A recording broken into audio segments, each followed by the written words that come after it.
What up, y'all? We back. It's that Smackdown review time.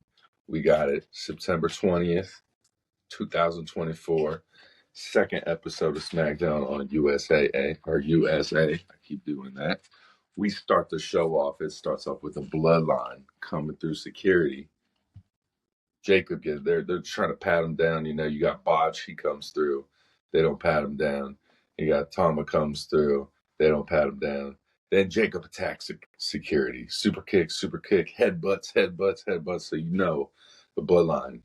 The only thing is, no Solo. Where is Solo? Why is he not there? We don't know. Maybe he's just on a break. Obviously, he's on a break, but is it storyline related or just no big deal? Just no Solo. So then we get the U.S. Championship match. It's going to be LA Knight versus Andrade. Has the potential to be a good match. Not as good as match as Carmelo and Andrade, but definitely has the potential to be a good match. And it is. It's overall, it's a good match. We all know exactly who's winning this match. There's no chance Andrade's getting this win. No chance. But LA Knight, there's some good moves. LA Knight does the boom boom with the big elbow, looks nice. But that LA Knight, and we've seen him mess this up in the past many times. And I feel like he stopped doing it for a while. But then he went to do it again today or last night. It didn't work again. And that is the climbing up. And then he hits him with the super. He messed it up like twice. And then Andrade just hit him. And what sucks about that is like it was supposed to basically be the end of the match. It was supposed to set up the ending. And it wasn't good. It wasn't good. He messed it up again. I don't know why he keeps messing it up. Maybe the person ain't helping him. I don't know. But y'all, he does a little run up the things, and it just messes up. And they tried to save him, mess it up again. Andrade hit him, just did some magic. Hit him with the BFT. 1, 2, 3. Game over. Then we get Andrade walking backstage. Gets into it again with Mello. It looked like pretty physical. They was landing some blows, man. They was landing some blows. It was pretty physical match. Excuse me, not match. Altercation backstage. Setting up another match. I don't know how many more of these we can do, but I'm still enjoying. They also Cody versus Roman. Georgia Tech. That's what happens. I'm still indifferent about it. I don't know how I feel. I don't know if I'm watching from home. And I feel like I would have rather them did this in the ring. Like, even though I'm at home and I get to see Roman regardless, I get to see Cody regardless, I still would have liked the atmosphere in the ring. It looked cool. The camera was cool. Very high def. The close-ups, the altercation at the end. You're in my way of life. You know, get out of it. Like, I'm going to take back what's mine. Cody's like, it ain't yours for the taking. But they end up, Cody just needs to ask if you can trust that he has his back and has his word. And Roman says, you have my word. So we'll see where that goes. Did y'all enjoy that part?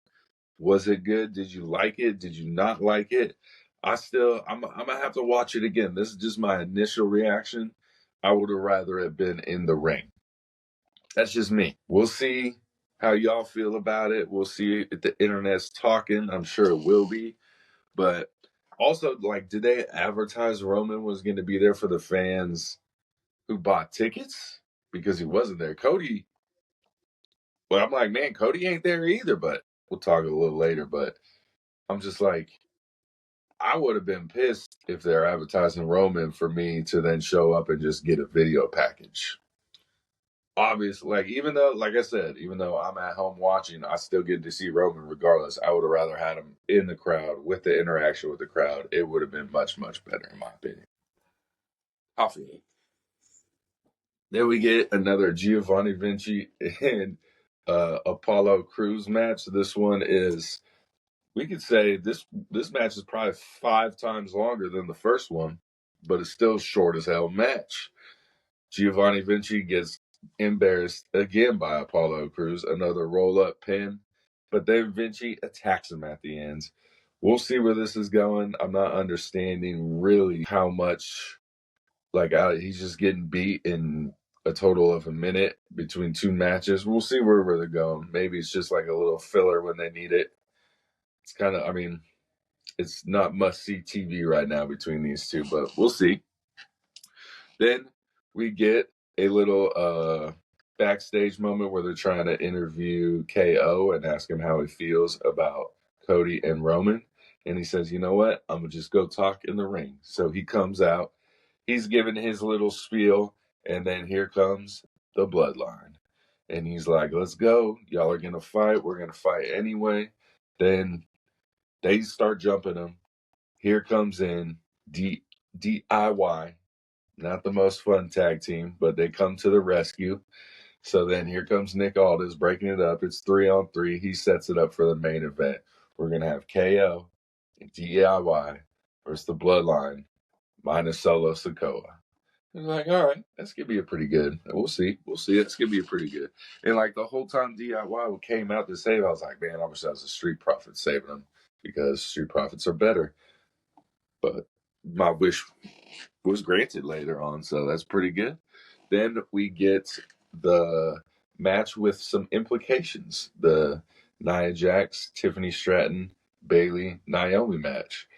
Loser, if they get pinned on Bayley and Naomi's side, you're off SmackDown permanently. Then if you pin the other person, then if you get the title shots. So what does Triple H do? He gives us a little controversy at the end. We get a double roll-up, so Naomi and Bayley both get the pin on, surprisingly, Nia. I thought they would get the pin on Tiffany for sure. But they get the roll-up on her. So are they setting up a triple threat match? But no, they're going to have to wrestle, see who it is. Boom, boom, boom. I think it's probably going to be Bayley again, and then Nia's going to win again. And I think it's still a little too early for Tiffany to cash in that Money in the Bank. It's still a little early. But what y'all think of the match? It was an okay match. The finish just set up something better later on down the road. Then we get to the main event. KO comes out. He's waiting for DIY. We go backstage. DIY is getting beat up by the Bloodline. No DIY. KO's on his own.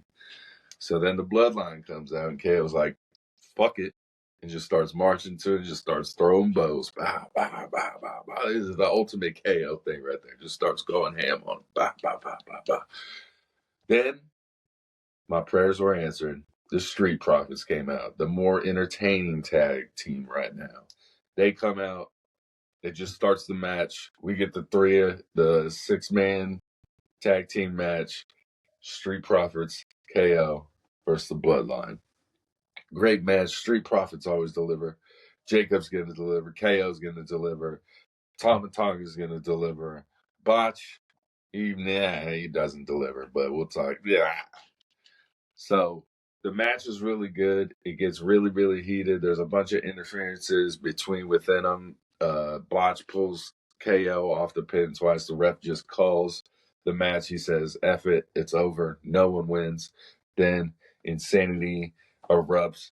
Everyone's going over the ropes.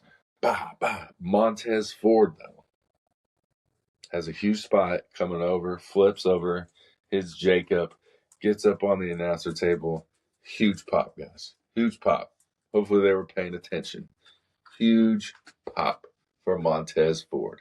Give him the solo push now, y'all. It's time. Do it.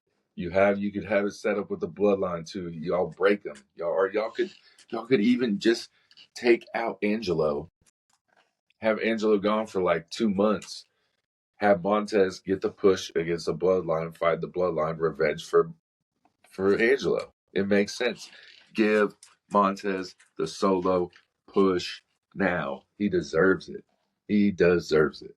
So the whole time this is happening, of course, the Bloodline gets the advantage over KO. They're beating KO.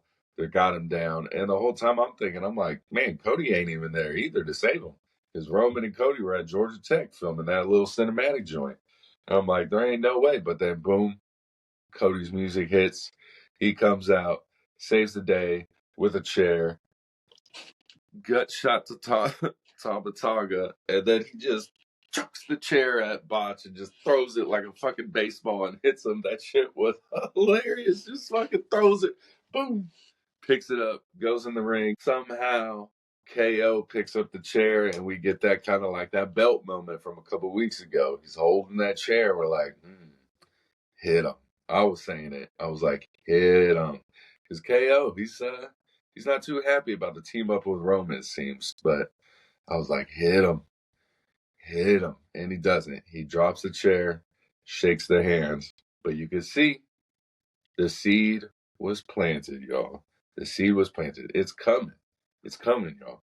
And I want to talk about something now, but I'm going to save it for me and Steph on Thursday. It's going to be, does Cody need the bloodline to be relevant? What do y'all think?